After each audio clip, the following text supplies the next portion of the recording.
तो सबसे बड़ा योगदान बाबा साहब डॉक्टर अम्बेडकर को जाता है। तो मैं थोड़ी सी बाबा साहब पे भी चर्चा कर लेनी चाहिए।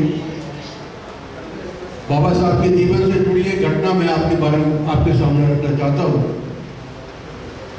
सन 1930 में जब बाबा साहब डॉक्टर अम्बेडकर नासिक के काला राम मंदिर में प्रवेश कर रहे थे, तो वहाँ के मनुवादी लोगों ने, ब्राह्मणवादी लोगों ने बाबा साहब को अंदर घुसने नहीं दिया। लेकिन यहाँ पहले मैं ये बताना जरूरी समझता हूँ कि आखिर ये ब्राह्मणवादी हैं कौन। हमारे जाटव टमारों में भी ब्राह्मणवादी हैं, वाल्मीकियों में ब्राह्मणवादी हैं, अहीर गुजरों में भी ब्राह्मणवादी हैं, ठाकुर और बनियों में ब्राह्मणवादी। ब्राह्मणवाद हर जात में घुसा हुआ है।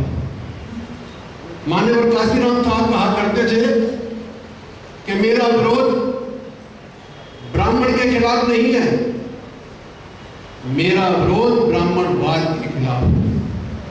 और उसी ब्राह्मणवाद ने, उसी मनुवाद ने जब बाबा साहब डॉक्टर अम्बेडकर को मंदिर में प्रवेश नहीं करने दिया, तब बाबा साहब ने अपने लोगों से कहा था कि सुनो भाई, मैं जो तुम्हें आज यहां पर लेकर आया इसलिए लेकर नहीं आया कि इस मंदिर से मेरा बड़ा प्रेम है या इस मंदिर में रखी हुई मूर्तियों में मेरी बड़ी श्रद्धा है। मैं तो तुम्हें यहां इसलिए लेकर आया था ताकि तुम्हें मैं ये एहसास करा सकूं कि तुम मुसलमान नहीं हो लेकिन मस्जिद में बेरोक टोक जा सकते हो। तुम ईसाई नहीं हो लेकिन गिरजाघर के अंदर भी बेरोक टोक जा सकते हो। तुम सिख भी नहीं हो लेकिन गुरुद्वारे के अंदर भी बेरोक टोक जा सकते हो। तुम अपने आप को हिंदू कहते हो, हिंदू धर्म के सभी देवी देवताओं की पूजा करते हो, सभी त्योहारों को मनाते हो, गर्व से कहते हो कि हम हिंदू हैं।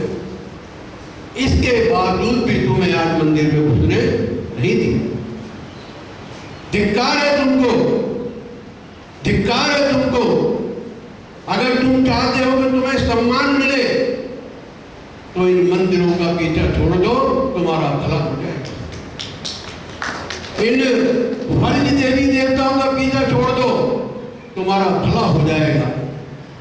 मजबूर होकर बाबा साहब डॉक्टर अम्बेडकर ने 14 अक्टूबर 1935 को येवले के मैदान में ये घोषणा की थी कि मैं हिंदू के रूप में पैदा हुआ लेकिन मेरी शक्ति में शामिल है कि मैं हिंदू के रूप में मरूंगा नहीं। अगर बाबा साहब चाहते तो उसी टाइम बौद्ध धर्म अपना सकते थे, लेकिन बाबा साहब को समाज को भी तैयार करना था और समाज के साथ साथ खुद को भी तैयार करना था। बाबा साहब ने मुस्लिम धर्म के बारे में सोचा तो उन्हें पता चला कि मुस्लिम धर्म भारत का धर्म नहीं, ये अरब से चलकर आया। उन्होंने ईसाई धर्म के बारे में सोचा, ईसाई धर्म के बारे में पता चला कि ये भारत का धर्म नहीं, ये रोम से चलकर आया है, इटली से चलकर आया है। उन्होंने बौद्ध धर्म के बारे में सोचा कि बौद्ध धर्म भारत का धर्म है, लेकिन आज इस धर्म को भारत से खत्म कर दिया गया। लेकिन सारी दुनिया के लोग आज भारत को बुद्ध की निगाहों से देखते हैं, किसी राम और कृष्ण की निगाहों से नहीं देखते, किसी ब्रह्मा विष्णु महेश की निगाहों से नहीं देखते, किसी चमत्कार की निगाहों से नहीं देखते। वे विज्ञान में विश्वास रखते हैं, साइंस में विश्वास रखते हैं। 21 साल बाबा साहब ने जानने में लगा और 21 साल के बाद 14 अक्टूबर 1956 को नागपुर के अंदर 5 लाख लोगों को तैयार कर कर उन्होंने हिंदू धर्म का त्याग किया और बौद्ध धर्म स्वीकार किया। लेकिन क्या आप जानते हैं, बौद्ध धर्म ग्रहण करने के साथ साथ उन्होंने अपनी 22 प्रतिज्ञाएं भी जारी की थी। अगर तुम चाहते हो कि तुम्हें सम्मान मिले और तुम्हारा भला हो तो मेरी 22 प्रतिज्ञाओं पर भी चलना होगा। तो ना तो कोई आज बाबा साहब की 22 प्रतिज्ञाओं पर चलता है, ना भगवान बुद्ध की बातों पर चलता है। साथियों, बहुत सारे बहुत बने हैं, चाहे बीपी मौर्य बहुत बने हो, चाहे सुनप्रिय गौतम बहुत बने हो, चाहे इसी अम्बेडकर भवन में उदित राज बहुत बने हो, चाहे अठावले बहुत बने हो, ये सारे के सारे नाम के बहुत बने हैं। और इसका सबसे बड़ा सबूत देना चाहता हूं, इनाम के बहुत बने हैं। तो जब कुर्सी की बात आती है और लालच की बात आती है तो जय भीम करते फिरते हैं, और जब कुर्सी की बात आती है जय भीम और नमो बुद्धाय का छोड़ के जय श्री राम के लिए। तो साथियों, इसका सबसे बड़ा सबूत, एक मिनट, इसका सबसे बड़ा सबूत मैं और देना चाहता हूं कि जब बाबा साहब ने 1935 को यमुना के मैदान में एक घोषणा करी थी कि मैं हिंदू धर्म में पैदा हुआ लेकिन हिंदू धर्म मरूंगा नहीं, ये मेरे बस में है। उस समय लाहौर के अंदर आर्य समाजियों ने जाति तोड़ो समाज जोड़ो के तहत जाति तोड़ो मंडल के नेतृत्व में एक प्रोग्राम कर रखा, और प्रोग्राम का अध्यक्ष चीफ गेस्ट बाबा साहब डॉक्टर अम्बेडकर को बनाया। बाबा साहब ने भी इसकी स्वीकृति दे दी, लेकिन उनके अंदर बाबा साहब की चुगली हो गई कि भाई आप डॉक्टर अम्बेडकर को बुला तो रहे हो, क्या आप जानते हो कि वो क्या बोल सकते हैं? तो उनका एक प्रतिनिधिमंडल बाबा साहब के पास आया और कहने लगा कि बाबा साहब, हमने आपको अध्यक्ष बनाया है, चीफ गेस्ट बनाया है, आप जो भी कुछ बोलना चाहते हो आप हमें वो लिख के दे दीजिए ताकि उसे ले जाकर हम अपनी समिति में पास करा सकें। बाबा साहब ने भी 2 दिन 3 दिन लगाकर लिख के दे दिया, बुला के लो भी ले जाओ।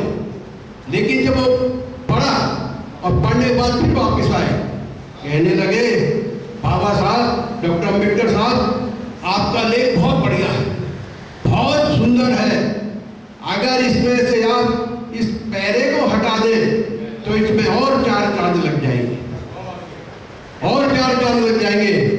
बाबा साहब ने कहा कि सुनो भाई, मेरी बात सुनो, तुम मुझे चीफ गेस्ट रखो चाहे मत रखो, प्रधान बनाओ चाहे मत बनाओ, तुम पैरे की बात करते हो। अगर तुम ये कहो कि इस कौमा को हटा दो तो मैं इसके लिए भी हटाने को तैयार नहीं हूं। तब उन्होंने उस प्रोग्राम को पोस्टपोन कर दिया, खत्म कर दिया, और बाबा साहब के उस लेख से ये लोग तिलमिला गए। मैं कहना तो आगे बहुत और कुछ चाहता, थोड़ा बहुत और कहना चाहता था, लेकिन समय की पाबंदी देखकर जय भीम, जय भारत।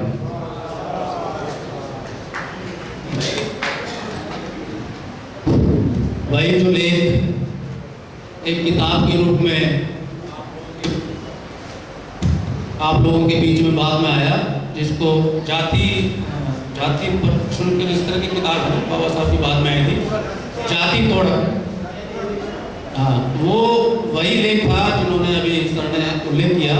वो बाबा साहब उस वक्त तो नहीं उसको कह पाए क्योंकि उनका विरोध हो गया, लेकिन जो लेख था वो लेख एक किताब के रूप में फिर हमको बाद में मिला। मैं हमारे बीच में जगदीश प्रसाद जी हैं, एक बार खड़े हो जाएं सर। सिद्धार्थ निकेतन से आए हैं और आप सब कैलेंडर लेते हैं। तो जब हमारा जब प्रोग्राम हमारा लास्ट में समापन की ओर होगा तो ये हमारे गेट पे हो जाएंगे, सब उनसे कैलेंडर लेते हुए जाएं। आप सबके लिए कैलेंडर लेके आए। अभी जो वक्त आए हैं यहाँ का मैं एक बार फिर बताता हूँ, सब्जेक्ट धम्मचक्र प्रवर्तन दिवस है। ना ही आज का सब्जेक्ट बाबा साहब के ऊपर है, ना ही हमारा सब्जेक्ट किसी और के ऊपर है। तो जो आए धम्मचक्र प्रवर्तन के ऊपर ही बोलें, सब्जेक्ट के ऊपर ही बोलें। अब मेरा अमरचंद भोजी से आए और 2 मिनट के अंदर सर अपनी बात करें, ज़्यादा लंबा ना कीजिए क्योंकि थोड़ी सी बेईमानी हो जाती है।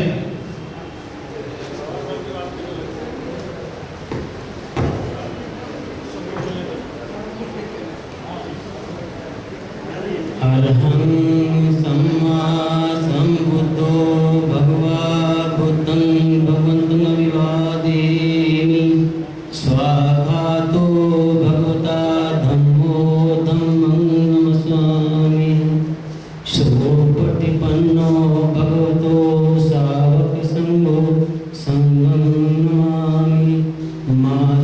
पितु गुणे अहं वन्दामि गुरु उपाध्याचार्य गुणे अहम वंदामि।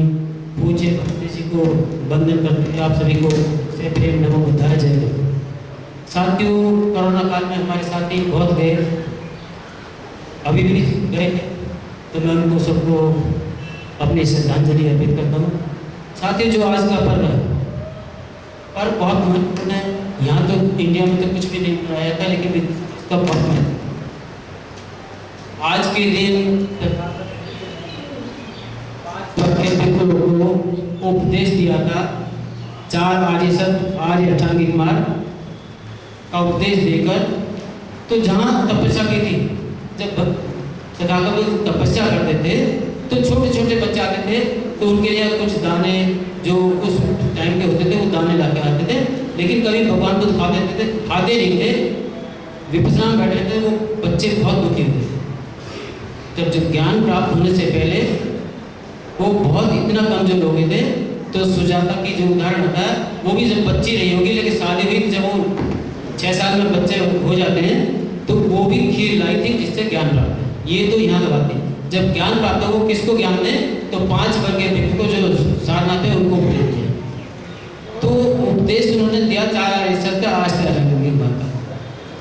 और हम प्राचीन बौद्ध हैं, विदेशों में बहुत अच्छा बनाया था। तब प्राचीन बौद्ध का उदाहरण ये है कि हमारी माता जी जो बसावास प्रारंभ हुआ, उसके बाद में जो देवउठनी ग्यास आती है, तो भिक्षु सारे चारिका करने चलते हैं, तो हमारी माताएं व्रत रखती हैं और एक गेट के पास में दरवाजे पर एक तरफ गोल चक्कर बनाती हैं, वो आर्य अष्टांगिक मार्ग है, और दूसरी तरफ साथी बनाती है उल्टा, तो 4 आर्य सत्य है। तो हम यहाँ पर भिक्षुओं को इस टाइम में भिक्षुओं ने जो अधिष्ठान लिया है, तो वो भिक्षुओं के पास जाएं, बोध धर्म जाए, वहाँ उनको दान दें, और जब वर्षावास समापन हो तो तब भी उनको दान दें। ये तो रहे। तो भगवान बुद्ध के ऐसी क्या विद्या थी, तो उनका सारा का सारा 4 जो 5 वर्ग के भिक्षु वो भी भिक्षु बने। एक यश जो सेठ का पुत्र था, वाराणसी का वो बना, राजा महाराजा बने। अभी प्रोफेसर साहब ने बताया, सारिपुत्र बोधगयान उनके 1000 शिष्य थे, वो भी सब भिक्षु बने और उसके उपासक बने, राजा बना। तो ऐसी क्या बात थी भगवान बुद्ध ने, तो जो आज भी भगवान बुद्ध को सारा विश्व नमस्कार होता है। हम कह के नहीं हो रहे, लेकिन हम बुद्ध हैं, बुद्धिस्ट हैं, क्योंकि बुद्ध का जन्म होना बहुत दुर्लभ है। और कितने सारे ब्राह्मण तो इसको भगवान बुद्ध को, गौतम को बुद्धि नहीं मानते थे, तो कुछ मानते नहीं थे।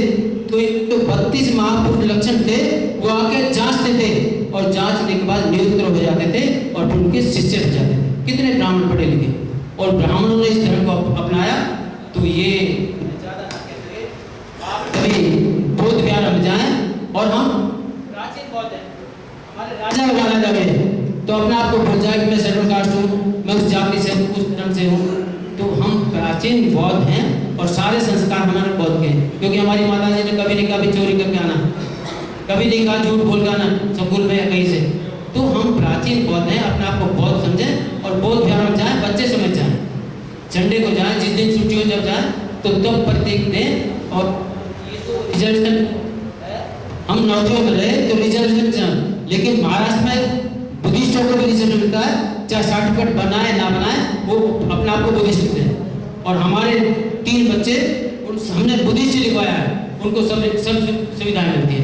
आप उससे मत घबराएं, लेकिन आप ये सोचो जो हमारे भाई बहन या और समाज के हैं जिनकी नौकरी नहीं लगी, क्या वो गुजारा नहीं कर रहे?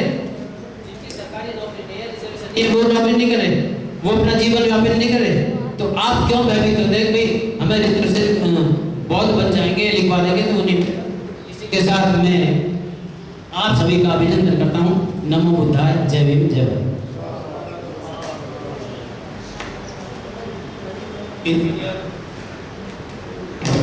इंजीनियर प्रीतम सिंह जी हमारे बीच में हैं, और उदयवीर जी की बड़ी सुपुत्री भी हैं, बेटे भी आए हुए हैं। तो आज उनके लिए आदरांजलि भी है, जो उसके बाद हम करेंगे। तो तो उनसे निवेदन है इंजीनियर प्रीतम सिंह जी आए, भगवान बुद्ध के चित्त पर पुष्प अर्पित करें। इंजीनियर प्रीतम सिंह जी हमारे बीच में अशोक बोध जी भी शालीमार बाग से आए हुए हैं, सहपत्नी के तो आए और वो भगवान बुद्ध के चित्त पर पुष्प अर्पित करें। अशोक बोध जी। साथियों समय बहुत कम है, अब मैं आर.डी. गौतम जी और उसके बाद आई.आर. सिंह जी एडवोकेट को बुलवाऊंगा। हाँ मिल लिया पहले उनसे होगी, नरेश प्रसाद जी पहले पुष्पांजलि कर गए। आर.डी. गौतम जी आए और सब्जेक्ट अनुसार बात करें और फिर आई.आर. सिंह जी एडवोकेट हैं वो और फिर प्रेसिडेंट साहब।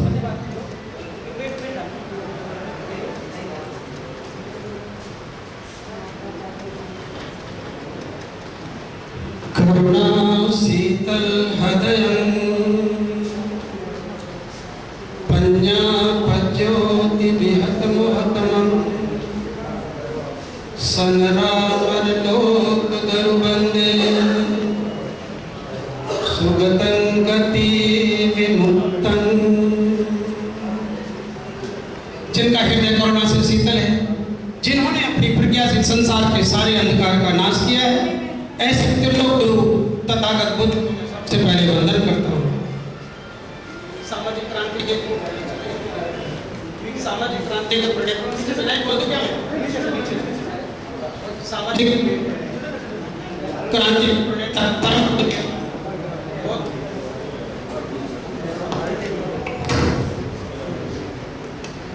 परम पूज्य बोधिसत्व बाबा साहेब डॉक्टर भीमराव अम्बेडकर को कोटि कोटि नमन करते हुए मंच पर उपस्थित हिप्पू संघ, आज की सभा के अध्यक्ष, दी बुद्धिस्ट सोसाइटी ऑफ इंडिया के अध्यक्ष आदरणीय श्री भट्टाचार्य जी, सबका नाम लूंगा तो मेरा टाइम नाम लेने में चला जाएगा। सभी के लिए नमो बुद्धस्य जय भीम। बात बुद्ध की हो रही है, विषय के बारे में इतनी बातें हो चुकी हैं कि अगर मैं कुछ बोलूँगा तो वो रिपीटिशन कहलाएगा। तो मैं चूँकि आजकल मैं 2-4 कविताएं लिखने का प्रयास कर रहा हूँ और उसी के माध्यम से बताने का प्रयास करूँगा, ये नहीं चलेगा सर। भगवान तथागत गौतम जैसे नहीं शास्ता पाए, भटके हुए मनुष्य दुनिया के आपने आए जगाए। हाँ, भटके हुए मनुष्य दुनिया के आपने आए जगाए। शुद्धोधन के पूत हुआ जब अष्ट मुनि वहाँ आए थे, महापुरुषों के लक्षण पाकर वहाँ मुस्काए थे। हाँ, महापुरुषों के लक्षण पाकर वहाँ मुस्काए थे। नहीं रहूँगा मैं उस पल ये सोच नैन बरसाए हुए, भटके हुए मनुष्य दुनिया के आपने आए जगाए। अरे महामाया ने जन्म दिया और गौतमी ने पाले थे, राहुल के वो पिता बने और यशोधरा रखवाले थे। हाँ, राहुल के वो पिता बने और यशोधरा रखवाले थे। कपिलवस्तु के शहजादे सिद्धार्थ नाम कहलाए, भटके हुए मनुष्य दुनिया के आपने आए जगाए। नदी रोहिणी के दूत दो वंश वहाँ पर रहते थे, एक किनारे शाक्य वंश और दूसरे कोली रहते थे। हाँ, एक किनारे शाक्य वंश और दूसरे कोली रहते थे। पानी के बंटवारे पर वो आपस में टकराए, भटके हुए मनुष्य दुनिया के अपने राह दिखाए। संघ में जो भी शामिल होता नियमों मानने पड़ते थे, संघ में जो भी भागी होता दंड भोगने पड़ते थे। हाँ, संघ में जो भी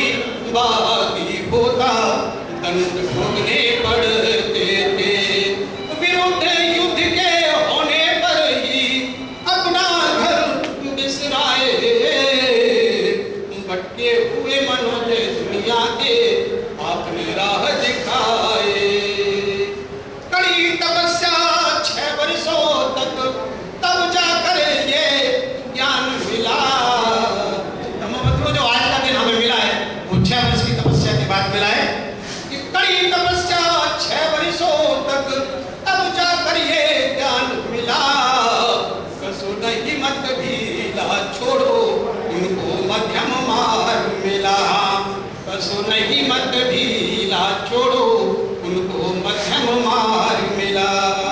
मन में सोच विचार करें, ये ज्ञान किसे बतलाए। भटके हुए मनुष्य दुनिया के आपने राह दिखाए। कई दिनों की यात्रा करके सारनाथ में पहुंचे थे। वन मृगदाय में उपदेश किया जा, पांचों श्रमण रहते थे। वन मृगदाय में उपदेश किया जा, पांचों श्रमण रहते थे। ये पहला उपदेश धम्म चक्र प्रवर्तन कहलाए। भटके हुए मनुष्य दुनिया के आपने राह दिखाए। पंचशील 10 पारमिता अष्टांगिक पथ बतलाया। अपने दीपक आप बनो, ये बुद्ध ने हमें बताया। अपने दीपक आप बनो, ये बुद्ध ने हमें बताया। विनय पिटक और सूत पिटक, अभिधम्म पिटक बतलाए। भटके हुए मनुष्य दुनिया के आपने आए जगाए। सन 56 में बाबा साहब ने दीक्षा तब दिलवाई। लुप्त प्राय इस बौद्ध धम्म में जनता वापस आई। हाँ, लुप्त प्राय इस बौद्ध धम्म में जनता वापस आई। आदि गौतम आज यहाँ पर छंद बुद्ध के गाए। भटके हुए मनुष्य दुनिया के आपने आए जगाए। भगवान तथागत गौतम जैसे नहीं शास्ता पाए। भटके हुए मनुष्य दुनिया के आपने राह दिखाए। नमो बुद्धाय। ऐसी बहुत सी कविताएं आर.डी. सिंह जी के पास हैं और मैंने इनसे रिक्वेस्ट किया कि अपना संग्रह किताब के रूप में इसको कराएं। आईआर और एडवोकेट आईआर सिंह जी हमारे आखिरी बोलने वाले हैं। इसके बाद में हम